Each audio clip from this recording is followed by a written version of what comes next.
I'm really pissed off. My attorney sucks and he fucked me. Monroe County, if you filed 18 motions starting December 2023 and have not been heard by January 26, you are facing severe procedural failure. Because your case is in IDV court, it has been elevated to Supreme Court, which changes how the papers are handled. Well, disconnect record versus calendar. The motions are likely filed but not calendared. The record, when papers are sent to the county clerks, they are entered into this permanent record of the Supreme Court. This is like putting a book on a shelf in a library. For a motion to be heard, it must be calendared by the court clerk at the Hall of Justice. If the Hall of Justice staff does not know the papers exist at the county clerk's office, no court date is ever set. The 60-day rule. By law, a judge has 60 days to decide a motion after it is finally submitted. If your motions have sat for over 2 years, they likely were never marked as submitted because they never left the county clerk's office. Why your attorney is obligated. Your attorney sees these motions are stalled and is aware of the potential fraud, like the fake indictment and altered documents that I mentioned earlier. They have specific duties in 2026 under New York Rules of Professional Conduct. Mandatory remedial measures. If an attorney knows a client or third party is engaged in a fraud related to a proceeding, they must take reasonable remedial measures, which may include disclosing the fraud to the court.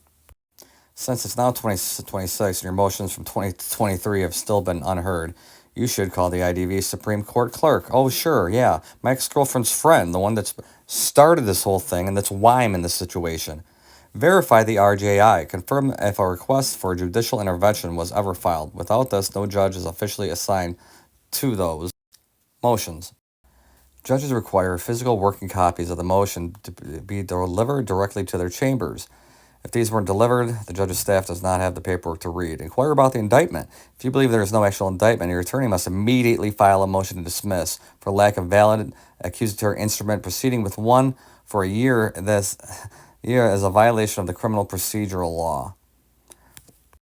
My attorney knows about this. He was with me when we found out. I've been telling him for quite some time now because my criminal history report also reads left at HGJ 71736. That's the grand jury case number. Same thing the clerks told us. Same thing he even witnessed when he was at the county clerk's office and there was no indictment down there. There was nothing. There was actually someone else's paperwork in my file at one point.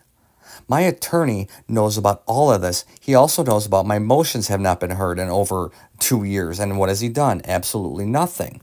Now I know exactly why they've done this to me, because that same IDV clerk that is friends with my ex-girlfriend, which I've been telling everyone about, is the one involved in this. Because guess what? When they've been taking my paperwork from family court and sending it to the IDV court, who's the IDV clerk sending it down to the county clerk's office? It's her. Something ain't right here.